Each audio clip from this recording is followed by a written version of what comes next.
What does a zombie apocalypse really look like? Frenzied cannibals marauding their neighbors, mindlessly obeying a parasitic destructive hunger? Or could it be a large swath of the nearly 8 billion people on the planet, awakening from a controlled and entrained slumber that has allowed us to spend centuries haphazardly abusing the earth, each other, and ourselves, with our hordes of economic hitmen, keepers of a prison whose guards don't even realize they're more enslaved than their prisoners. Remember, they may have imprisoned our bodies, but they can never imprison our minds, and certainly not our souls. And here, returning for a third time, is the Secret Sun Institute's creator, author, artist, musician, and researcher, Christopher Knowles, back on the My Family Thinks I'm Crazy podcast to share his struggles and subsequent triumph over darkness and addiction by reconnecting with nature and channeling those energies through his mighty pen and synchro-mystic sword. He also shared his insights on the Babylonian death cult obsessed with sirens and rock stars. I'm Mystic Mark.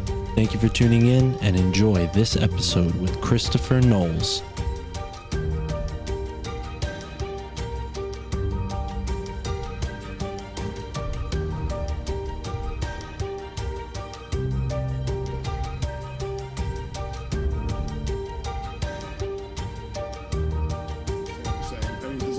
Backstory there, but it's like, because she is the Sibyl, and Sibyls are oracles, right?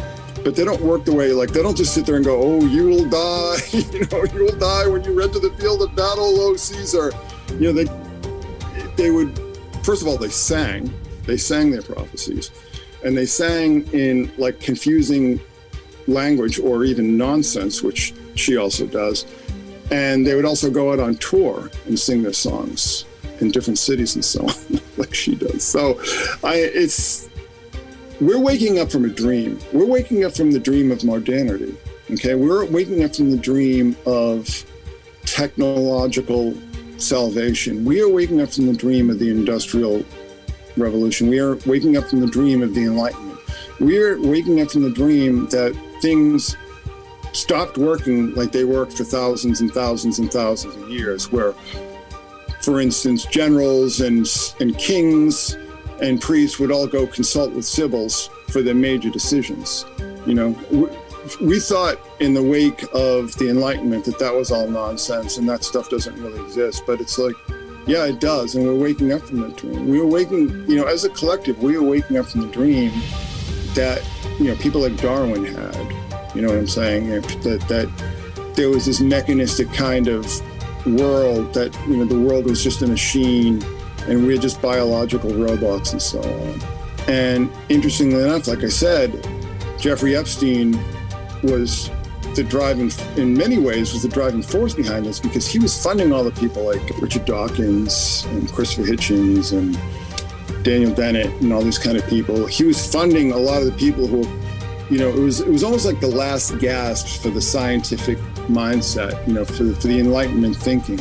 And oddly enough, he was the driving force behind it. Okay, and now we're realizing.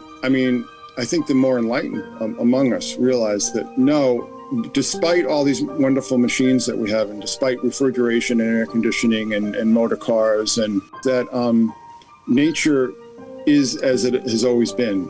We have not been able to change nature, because nature doesn't really even notice us for the most part. There's very little we can do to change nature.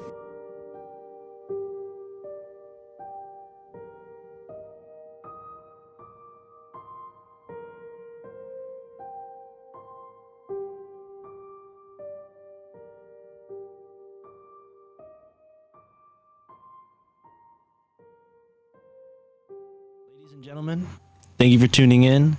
I am honored to have a 3-time returning guest now, someone who's inspired me immensely from hearing his numerous